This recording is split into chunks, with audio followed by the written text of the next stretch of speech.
નમસ્તે વિદ્યાર્થી મિત્રો, ધોરણ 9 વિષય ગુજરાતી એમાં આજે આપણે પેપર સ્ટાઇલ વિશે ચર્ચા કરીશું. તો પેપર લખતી વખતે સૌથી મહત્ત્વની બાબત હોય છે પેપર સ્ટાઇલ.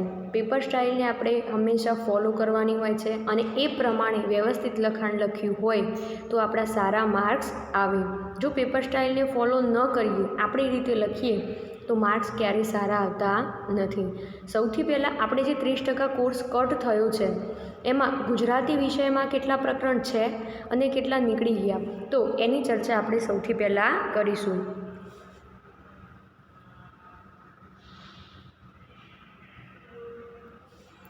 અહીંયા આખો કોર્સ તમારી સામે છે. સૌથી પહેલાં તો લખેલું છે ધોરણ 9 ગુજરાતી પ્રથમ પરીક્ષા. એના પછી છે અભ્યાસક્રમમાં રાખેલ પ્રકરણ. કયા પ્રકરણ રાખ્યા છે આપણે એની ચર્ચા પહેલાં કરીશું. તો એમાં 2 વિભાગ પડે છે, એક ગદ્ય અને બીજો પદ્ય. ગદ્ય વિભાગની અંદર નંબર 2, 4, 6, 8, 10, 12, 18 અને 22 આટલા પ્રકરણ રાખ્યા છે. સામે જોઈ લઈએ કે ગદ્ય વિભાગની અંદર ચાલુ વર્ષ માટે કયા પ્રકરણ બાદ કર્યા છે. તો એક 14મું પ્રકરણ નથી, 16મું નથી, 20મું અને 24મું. ટોટલ 4 પાઠ, જેને આપણે પાઠ કહીએ છીએ, બરાબર, જેને ગદ્ય કહેવાય. તો 4 ગદ્ય નીકળી ગયા છે, બાકીના ગદ્ય આપણે કરવાના છે. આટલા ગદ્ય આપણે કરવાના છે, આટલા ગદ્ય આપણે નથી કરવાના. હવે આપણે પદ્યની વાત કરીએ. તો પદ્યની અંદર નંબર છે 1, 3, 5, 7, 9, 11, 17, 19 અને 21 આટલા પદ્ય આપણે કરવાના છે. તો કયા પદ્ય નથી કરવાના? તો 13, 15 અને 23. 13, 15 અને 23 આ પદ્ય આપણે કરવાના નથી. અહીંયા જે કોર્સ તમને બતાવવામાં આવ્યો છે વિદ્યાર્થી મિત્રો, એ કોર્સ આખા વર્ષનો છે. બરાબર ધ્યાનથી સમજજો કે આ કોર્સ એ આખા વર્ષનો છે. શું લખ્યું છે? ચાલુ વર્ષ. આખા વર્ષનો આ કોર્સ છે, બરાબર. તો હવે આપણે વાત કરીશું પ્રથમ પરીક્ષા. આમાંથી પ્રથમ પરીક્ષામાં કયા કયા પ્રકરણ હશે, બરાબર. તો પ્રથમ પરીક્ષામાં જો આપણે ગદ્યની વાત કરીએ તો ગદ્યની અંદર તમારે પ્રકરણ 2 થી 10, અહીંયા આપણે ધ્યાન રાખીશું, પ્રકરણ 2 થી 10 સુધી તમારી પરીક્ષામાં પૂછાવાનું છે. મતલબ કે પ્રકરણ 12, 18 અને 20 આ તમારી પરીક્ષામાં પૂછાવાના નથી. તો કયા પૂછાશે? 2, 4, 6, 8 અને 10 આટલા પ્રકરણ, આટલા પાઠ, આટલા ગદ્ય તમારી પહેલી પરીક્ષામાં હશે. તો પહેલી પરીક્ષામાં કાવ્ય કયા કયા હશે?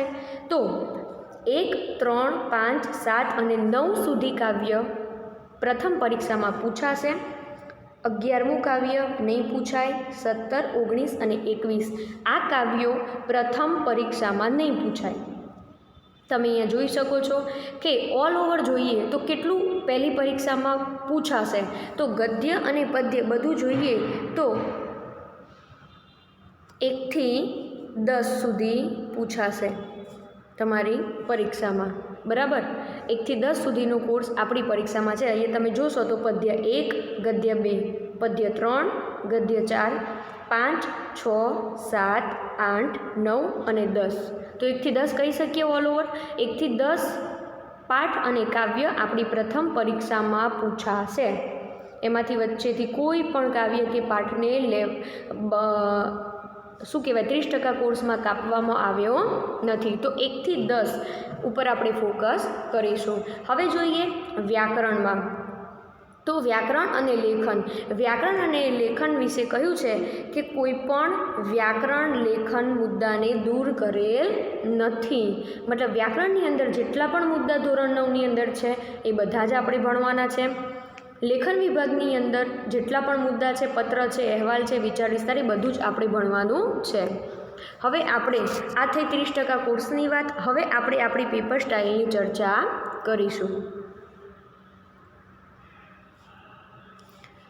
જો ધોરણ 9 વિષય ગુજરાતી કુલ ગુણ છે 50. 50 માર્ક્સની આપણી પરીક્ષા રહેશે. એમાં ટોટલ 4 વિભાગ હશે: ગદ્ય વિભાગ, પદ્ય વિભાગ, વ્યાકરણ વિભાગ અને લેખન વિભાગ. મતલબ વિભાગ A, B, C અને D 4 સેક્શન તમારે લખવાના છે. હવે આપણે વાત કરીએ વિભાગ A, ગદ્ય વિભાગ. હવે કેટલા પાઠ તમારે પૂછાવાના છે તો એ અહીંયા પણ મેન્શન કરેલું છે કે જેથી તમને સરળતા રહે. 2, 4, 6, 8 અને 10 આટલા પાઠમાંથી સવાલ જવાબ હશે. સૌથી પહેલો તો આપણે પેપર જ્યારે લખીએ છીએ ત્યારે કોઈ પણ પ્રકારની સૂચના કે સવાલ લખવાનો નથી, બરાબર. સીધા આન્સર તમારે લખવાના છે અને નંબર સાચા આપવાના છે. ફરીથી કહું છું, નંબર સાચા આપવાના છે. નંબર પરથી ખબર પડશે કે તમે કયો પ્રશ્ન લખ્યો છે, બરાબર. પહેલા પ્રશ્નની ચર્ચા કરીએ. નીચેના પ્રશ્નોના એક વાક્યમાં ઉત્તર લખો. 2 પ્રશ્નો આપેલા હશે, પ્રશ્ન નંબર 1 અને 2. તો ટોટલ કેટલા પ્રશ્નો થયા? 2 પ્રશ્નો હશે. એના ઉત્તર કેટલા વાક્યોમાં આપવાના છે? માત્ર અને માત્ર 1 વાક્યની અંદર, બરાબર. કેટલા માર્ક્સ છે? તો 2 માર્ક્સ છે. તો 2 માર્ક્સમાં 2 પ્રશ્નો છે, 1 વાક્યમાં આપણે ઉત્તર લખવાના છે, બરાબર. આગળ જોઈએ પ્રશ્ન નંબર 3 અને 4. એમાં શું હશે? તો નીચેના પ્રશ્નોના ટૂંકમાં ઉત્તર લખો. ટૂંકમાં ઉત્તર લખવાના છે એટલે કે 4 કે 5 વાક્યમાં આપણે ઉત્તર લખવાનો છે. એના માર્ક્સ છે 4. ટોટલ એની અંદર 2 પ્રશ્નો છે એટલે કે 1 પ્રશ્નના 2 માર્ક્સ, 2 પ્રશ્નના 4 માર્ક્સ. હવે બીજી અહીંયા જોવા જેવી મહત્ત્વની વાત એ છે કે પ્રશ્ન નંબર આપેલા છે. તો પ્રશ્ન નંબર 3 તો કમ્પલસરી તમારે લખવાનો રહેશે. પ્રશ્ન નંબર 4ના અથવામાં 4 એટલે કે જે 4 નંબરનો પ્રશ્ન છે એમાં તમને ઓપ્શન મળશે. પ્રશ્ન નંબર 3માં કોઈ જ ઓપ્શન નથી. આપેલા પ્રશ્નનો ઉત્તર ફરજિયાત લખવાનો છે. પ્રશ્ન નંબર 4માં 2 પ્રશ્નો છે, એમાં તમારે કોઈ એક જે તમને વધારે આવડતું હોય એ તમારે લખવાનો છે. આગળ જોઈએ તો ક્વેશ્ચન નંબર 5ની વાત કરીએ. પ્રશ્ન નંબર 5માં શું હશે? તો નીચેના પ્રશ્નોના સવિસ્તાર ઉત્તર લખો. સવિસ્તાર એટલે કે લાંબો ઉત્તર લખવાનો છે. 8 થી 10 વાક્યની અંદર લખવાનો છે. એના માર્ક્સ છે 4. એમાં પણ તમને અથવામાં 1 પ્રશ્ન મળશે. 2 પ્રશ્નો ટોટલ આપેલા હશે. 2 પ્રશ્નોમાંથી કોઈ એક જ જે તમને સારો આવડે છે એ તમારે લખવાનો છે. તો 5 નંબરના અથવામાં 5 નંબરનો પ્રશ્ન બીજો આપેલો હશે. એમાં આપણને જે આવડે છે એ લખવાનો છે. યાદ રાખજો 4 માર્ક્સ છે. મિનિમમ 10 લાઈન, 10 વાક્યો અથવા 10 લાઈન એ રીતે આપણે લખવાનો થાય તો પૂરા માર્ક્સ મળે. અધૂરો ઉત્તર લખ્યો હોય તો માર્ક્સ પણ અધૂરા મળે. હવે આપણે આગળ જોઈશું ટોટલ ગદ્ય વિભાગ કેટલા માર્ક્સનો થયો? તો 4, 4, 8 અને 2, 10. વિભાગ A ટોટલ 10 ગુણનો થાય છે. હવે આપણે આગળ જોઈએ. હવે છે વિભાગ B, પદ્ય વિભાગ એટલે કે કાવ્યના પ્રશ્નો. કયા પદ્ય પૂછાવાના છે એ પણ અહીંયા આપણે લખેલું છે તમારી સરળતા માટે. તો કાવ્ય નંબર 1, 3, 5, 7 અને 9. ટોટલ 5 કાવ્ય છે અને પાઠ પણ 5 છે. બંને 5, 5 એટલે ટોટલ 10 થાય છે. કાવ્યમાં જોઈએ તો હવે સિરીઝમાં આપણે આવીશું પ્રશ્ન નંબર 6. પ્રશ્ન નંબર 6માં શું હશે? તો નીચે આપેલી કાવ્ય પંક્તિ પૂર્ણ કરો. શું કરવાનું છે? આપેલી કાવ્ય પંક્તિ પૂર્ણ કરવાની છે. એના માટે 2 કાવ્યો તમારી સરળતા માટે તમને સરળતાથી તૈયાર થઈ જાય એ માટે 2 કાવ્યો આપ્યા છે. કાવ્ય નંબર 7 અને કાવ્ય નંબર 9. આ 2 કાવ્ય તમારે મૌખિક તૈયાર કરવાના છે અને એની અંદરથી કોઈ પણ 4-5 લાઈન પૂછેલી હોય તો એ તમારે લખી અને કાવ્યને પૂર્ણ કરવાનું છે. એના ટોટલ 2 માર્ક્સ છે. એના પછી છે પ્રશ્ન નંબર 7 અને 8. તો પ્રશ્ન નંબર 7ની અંદર આપણે જોઈશું તો નીચેના પ્રશ્નોના ટૂંકમાં ઉત્તર લખો. જેમ હાલ આપણે પાઠમાં જોયું કે ટૂંકમાં ઉત્તર લખો, બરાબર. 4 માર્ક્સ છે. તો કાવ્યમાં પણ 4 માર્ક્સ છે, પાઠમાં પણ 4 માર્ક્સ છે. બંનેમાં ઉત્તર 4-5 વાક્યોની અંદર લખવાના છે. ત્યાં પણ તમને અથવામાં પ્રશ્ન મળ્યો હતો, અહીંયા પણ મળશે, બિલકુલ બધું સેમ, બરાબર. તો પ્રશ્ન નંબર 7 એ તમારે ફરજિયાત લખવાનો રહેશે. 8ની અથવામાં તમને 8મો એટલે કે પ્રશ્ન નંબર 8 છે એમાં તમને ઓપ્શન મળશે. કેટલા વાક્યમાં લખીશું? 4 થી 5 વાક્યની અંદર લખવાનો છે. એક પ્રશ્નના 2 ગુણ છે એટલે ટોટલ 2 પ્રશ્નના 4 ગુણ થાય છે. પછી આપણે પાઠમાં જોયું સવિસ્તાર ઉત્તર લખો. કાવ્યમાં પણ સેમ એજ 9 થી 10 વાક્યની અંદર આપણે ઉત્તર લખવાનો છે. એક જ પ્રશ્ન પૂછાય છે. પ્રશ્ન નંબર કયો આવ્યા? તો પ્રશ્ન નંબર 9 આવ્યા. 9ના અથવામાં 9 એટલે કે ટોટલ એક જ પ્રશ્ન તમારે લખવાનો થાય છે. લાંબો ઉત્તર છે, જે આવડે છે એ વ્યવસ્થિત રીતે ઉત્તર આપણે પસંદ કરી, સવાલ પસંદ કરી અને એનો જવાબ લખવાનો છે. ટોટલ એના 4 માર્ક્સ છે. કેટલા વાક્યોમાં લખીશું? 9 થી 10 વાક્યોમાં લખવાનું છે. ઓછું લખશો તો માર્ક્સ પણ ઓછા આવશે. તો ખાસ યાદ રાખીશું, જે પ્રમાણે ગુણભાર છે એ પ્રમાણે આપણે ઉત્તર લખવાનો થાય. તો હવે આપણે પદ્ય વિભાગ જોયો તો પદ્ય વિભાગમાં 4 માર્ક્સ અને 2 માર્ક્સ, ટોટલ કેટલા માર્ક્સ થઈ ગયા? 10 માર્ક્સ. તો ગદ્ય વિભાગ પણ 10 માર્ક્સનો, પદ્ય વિભાગ પણ 10 માર્ક્સનો. હવે આપણે આગળ જોઈશું વિભાગ સી એટલે કે વ્યાકરણ વિભાગ. અહીં લખેલું છે વિભાગ સી વ્યાકરણ વિભાગ. આમાં સૂચના ખાસ જોવાની છે, એમનેમ જાતે લખી દેવાનું નથી. પહેલી સૂચના છે માગ્યા પ્રમાણે લખો. જેમ સૂચના છે એમ તમારે કરવાનું છે. 10 નંબરનો પ્રશ્ન જોઈએ. એમાં શું છે? નીચે આપેલા શબ્દોની જોડણી સુધારીને લખો. શબ્દો એટલે કે એક નથી 2 છે. 2 શબ્દો ખોટા આપેલા છે, એની જોડણી ખોટી હશે. તમારે એ શબ્દોને સુધારવાના છે. એની સાચી જોડણી શું થાય એ તમારે ઉત્તરમાં લખવાની છે. 2 લખશો એટલે 1 માર્ક્સ મળશે. વ્યાકરણમાં દરેક જગ્યાએ બધું એક જ માર્ક્સનું છે, બરાબર. ટોટલ વ્યાકરણ 10 માર્ક્સનું છે, 10 પ્રશ્નો છે એટલે બધાનો 1 જ માર્ક્સ થયો. તો આ પ્રમાણે 10 નંબરનો જે આપણો પ્રશ્ન છે એમાં આપણે પૂછ્યું છે કે સાચી જોડણી લખો, મતલબ આપેલી જોડણી ખોટી છે એને સુધારવાની છે અને સાચી જોડણીવાળા 2 શબ્દો તમારે લખવાના છે. હવે આપણે આગળ જોઈએ તો ક્વેશ્ચન નંબર 11. નીચે આપેલા શબ્દોના ધ્વનિ છૂટા પાડો એટલે કે સ્વર વ્યંજન આપણે જે છૂટા પાડીએ છીએ એમાં એક જ શબ્દ આપેલો હશે અને એનો 1 માર્ક્સ છે. Question number 12. નીચેના વાક્યમાં લીટી દોરેલ સંજ્ઞાનો પ્રકાર જણાવો. વિદ્યાર્થી મિત્રો ખાસ સમજજો, એક જ વાક્યની અંદર ઘણી બધી સંજ્ઞાઓ હોઈ શકે, પરંતુ એમાં લીટી દોરેલ શબ્દ આવે. અહીંયા શબ્દ છે લીટી દોરેલ, એટલે હવે તમારે લીટી દોરેલા શબ્દની જ સંજ્ઞા બતાવવાની થાય. વાક્યની અંદર બીજી સંજ્ઞાઓ ઉપર આપણે ફોકસ કરવાનું નથી, નહીં તો એ ખોટું પડે. તો જે શબ્દની નીચે લીટી દોરેલી છે એની સંજ્ઞા ઓળખવાની છે અને એનો પ્રકાર લખવાનો છે. જેમ કે મીના નામ નીચે લીટી દોરી હોય તો આપણે લખવાનું છે મીના વ્યક્તિવાચક સંજ્ઞા. બાકીની કોઈ સૂચના લખવાની નથી, કોઈ વાક્ય તમારે લખવાનું નથી. જેના નીચે શબ્દની નીચે લીટી કરી છે એ શબ્દ લખવાનો છે, સામે એનો ઉત્તર લખવાનો છે, એનો છે 1 માર્ક્સ. હવે આપણે આગળ જોઈશું તો સવાલ નંબર 13ની અંદર છે નીચેના વાક્યમાં લીટી દોરેલ વિશેષણનો પ્રકાર જણાવો. જે આપેલું વિશેષણ છે એ ઓળખી લીધું છે, બરાબર. ઓળખ્યા પછી એની નીચે લીટી પણ દોરેલી છે, તમારે ખાલી એનો પ્રકાર જણાવવાનો છે. પ્રકારનું નામ લખવાનું એટલે એનો 1 માર્ક્સ છે. આગળ જોઈએ 14 નંબર.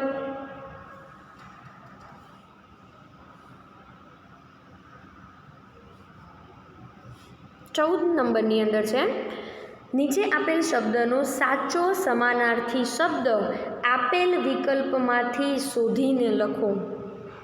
ફરીથી સૂચના વાંચું છું. એક વિરોધાર્થી શબ્દ આપેલો છે, એની નીચે ઓપ્શન આપેલા જ છે. એ ઓપ્શનની અંદરથી આપણે વિરોધાર્થી શબ્દ શોધવાનો છે અને લખવાનો છે. આપેલ વિકલ્પમાંથી એક પણ શબ્દ તમે પસંદ ન કર્યો હોય, વિકલ્પ 12નો કોઈ સાચો જવાબ પસંદ કર્યો હોય તો પણ તમારો આન્સર ખોટો. કેમ? વિકલ્પો આપેલા છે માટે. બરાબર, તો ખાસ યાદ રાખજો, જે પણ જગ્યાએ કોઈ પણ વિષયની વાત કરું છું, કોઈ પણ વિષયની અંદર જો વિકલ્પો આપી દીધા તો તમે પછી ત્યાં બંધાઈ જાઓ છો. જો વિકલ્પો નથી આપ્યા તો પછી તમે એનો કોઈ પણ સમાનાર્થી યા વિરોધાર્થી સાચો શબ્દ લખ્યો હોય તો તમે સાચા છો. પણ જો વિકલ્પ આપેલા છે તો આપણે એ જ વિકલ્પને ફોલો કરવાના છે ને એમાંથી જ જવાબ શોધીને લખવાનો છે. તો વિરોધાર્થી શબ્દ શોધવાનો છે. વિરોધાર્થી શબ્દમાં તમને વિકલ્પ મળશે, એમાં 1 માર્ક છે. પ્રશ્ન નંબર 15ની વાત કરીએ. નીચે આપેલ શબ્દનો સાચો સમાનાર્થી શબ્દ આપેલ વિકલ્પમાંથી શોધીને લખો. સમાનાર્થી શબ્દ શોધવાનો છે, એમાં પણ તમને વિકલ્પ આપેલા છે તો વિકલ્પને જ ફોલો કરવા ફરજિયાત છે. તો સાચો વિકલ્પ શોધવાનો છે અને સમાનાર્થી શબ્દની સામે સાચો સમાનાર્થી શબ્દ લખી નાખવાનો છે. એનો છે 1 માર્ક્સ. આમાં કોઈ પણ જગ્યાએ તમારે સૂચના કે સવાલ લખવાનો થતો નથી. સમાનાર્થી શબ્દ છે તો જે સમાનાર્થી શબ્દ આપ્યો છે એ તમે લખી શકો. એ સમાનાર્થી શબ્દ લખી સામે સાચો સમાનાર્થી શબ્દ લખી નાખવાનો છે. પછી છે પ્રશ્ન નંબર 16. તો નીચે આપેલ તળપદા શબ્દનું શિષ્ટ રૂપ આપેલ વિકલ્પમાંથી શોધીને લખો. શિષ્ટ રૂપ લખવાનું છે, એના પણ તમને વિકલ્પો આપેલા છે. એ વિકલ્પમાંથી તમારે સાચો જવાબ પસંદ કરવાનો છે અને લખી નાખવાનો છે ઉત્તર. એનો છે 1 માર્ક્સ. હવે આગળ છે 17 નંબર.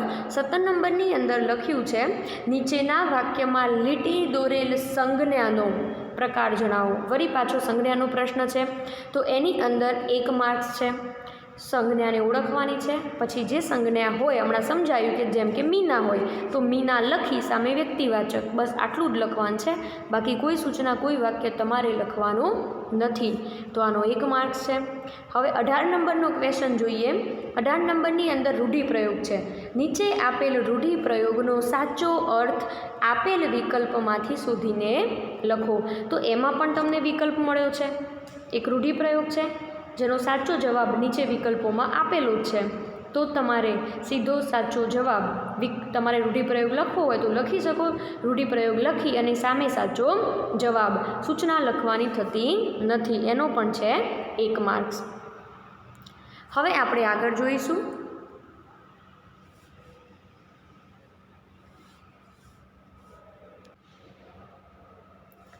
ઓગણીસ નંબરમાં. તો 19 નંબરમાં લખ્યું છે નીચે આપેલ શબ્દ સમૂહ માટે એક શબ્દ આપો.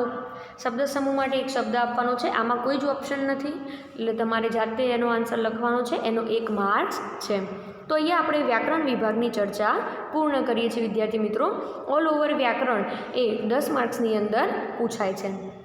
હવે આપણે ચર્ચા કરીશું વિભાગ ડી, લેખન વિભાગ. તો લેખન વિભાગની અંદર 20 નંબરનો પ્રશ્ન છે. તો એમાં સૂચના લખેલી છે નીચે આપેલી પંક્તિઓનો વિચાર વિસ્તાર કરો. તમને પંક્તિઓ આપવામાં આવી છે. 2 પંક્તિઓ હશે એક વિચાર વિસ્તારની અંદર. તો એ પંક્તિઓની અંદર તમારે વિચાર વિસ્તાર એટલે કે એક વિચાર જે રજૂ કર્યો છે એને વિસ્તારપૂર્વક તમારે હવે પાછો રજૂ કરવાનો છે. એના 4 માર્ક છે. જો એમાં ખાસ યાદ રાખજો, એનો પ્રશ્ન નંબર છે 20. અહીંયા લખેલું છે 20 અથવા 20, મતલબ કે તમને 2 વિચાર વિસ્તાર આપવામાં આવશે.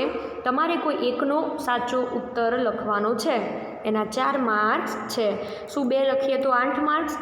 ના, 2 લખો તો પણ 4 માર્ક્સ. બરાબર, તો બેટર છે 1 લખીએ અને આપણે વ્યવસ્થિત લખીએ, જે આવડતું હોય એ લખીએ. પછી છે 21 નંબર, સૂચના પ્રમાણે કરો. તો સૂચના પ્રમાણે કરો એમાં એક પત્ર લેખન છે અને એક અહેવાલ લેખન છે. મોસ્ટ એ બંને અથવામાં છે. જો તમને પત્ર સારો આવડતો હોય, પહેલાં એનું જે ટાઇટલ છે એ વાંચવાનું, એનો મુદ્દો વાંચવાનો. તમને જો પત્ર સારો આવડતો હોય તો પત્ર લખવાનો, અહેવાલ સારો આવડતો હોય તો અહેવાલ લખવાનો. શું આ બંને લખી શકાય? લખી શકાય, પરંતુ માર્ક્સ એકના જ મળે. બરાબર, તો આપણે જે બેટર આવડતું હોય એ લખવાનો પ્રયત્ન કરવાનો છે. બરાબર, બંને સારા આવડતા હોય, બંને લખવા છે, લખી શકો, પણ માર્ક્સ તો એકના જ મળે.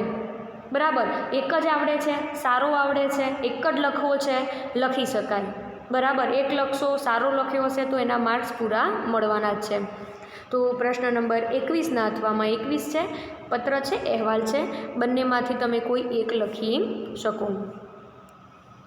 આગળ જોઈએ 22 નંબરનો જે પ્રશ્ન છે. 22 નંબરની અંદર ગદ્યખંડ વાંચી તેની નીચે પૂછેલા પ્રશ્નોના ઉત્તર લખો. ગદ્યખંડ એટલે કે એક પેરેગ્રાફ આપેલો હશે, એની નીચે 4 પ્રશ્નો પૂછેલા હશે, એના ઉત્તર આપેલા ગદ્યખંડમાંથી શોધીને જ લખવાના છે. 4 માર્ક છે. પરંતુ એની અથવામાં એક કાવ્ય પણ આપેલું હશે, નીચેનું કાવ્ય વાંચી તેની નીચે પૂછેલા પ્રશ્નોના જવાબ લખો. એક કાવ્ય આપેલું હશે, એની નીચે 4 પ્રશ્નો આપેલા હશે, જેની ચર્ચા આપણે અગાઉના વિડીયોમાં કરી હતી. તો બસ એવી જ રીતે એક કાવ્ય હશે, એની નીચે 4 સવાલ હશે. તો તમારે બંનેમાંથી જેના સારા ઉત્તર આવડતા હોય, પેરેગ્રાફના સારા ઉત્તર આવડતા હોય તો એ લખવાના, કાવ્યના આવડતા હોય તો એ લખવાના, બરાબર. તો કોઈ પણ ના જે સારા ઉત્તર તમને આવડે છે એ પસંદ કરીને તમારે લખવાના છે. જે વસ્તુ અથવામાં છે તો તમને કદાચ મૂંઝવણ હોય કે શું અથવામાં હોય તો 2 લખી શકાય? હા, લખી શકાય, પણ માર્ક્સ તો એકના જ મળે, એટલે ટાઈમ આપણે જોવો પડે. આગળ બધું અથવામાં લખવા રહીએ અને પાછળ આખો વિભાગ ડી રહી જાય, બરાબર. યા તો પહેલો વિભાગ ડી લખ્યો હોય તો પછી વિભાગ એ લખવાનો રહી જાય, તો એનો કોઈ મતલબ નથી. તો સમયને મહત્ત્વ આપી અને આપણે ઉત્તર લખવાના થાય. તો આ અથવામાં છે, ખાસ યાદ રાખજો, બરાબર. ગદ્યખંડ અને પદ્યખંડ બંનેમાંથી એકના જે સારા ઉત્તર આવડતા હોય આપણે લખવાના છે. નંબર 23 છે. નીચે આપેલ મુદ્દાઓને આધારે આશરે 200 શબ્દોમાં નિબંધ લખો, ગમે તે એક. તમને 2 નિબંધ આપેલા હશે, એના માર્ક છે 8, બરાબર. કોઈ એક જ નિબંધ લખવાનો છે, એકના જ 8 માર્ક છે. શું 2 લખીએ તો બંનેમાંથી 4 મળે? ન મળે, બરાબર. તો ખાસ યાદ રાખવું, 8 માર્ક્સ છે. પ્રશ્ન નંબર 23ની અથવામાં 23 જ છે. તો કોઈ 2 નિબંધ આપેલા હશે, મુદ્દા પણ તમને આપેલા હશે, જેમ આપણે વિડીયોમાં ચર્ચા કરી હતી એમ જ તમને મુદ્દા આપેલા હશે, મુદ્દા પરથી તમારે ઉત્તર લખવાના છે. ટોટલ એના 8 માર્ક્સ છે. તો આ પ્રમાણેની આપણી પેપર સ્ટાઇલ છે, જેને આપણે ફોલો કરવાની રહેશે. નમસ્તે વિદ્યાર્થી મિત્રો.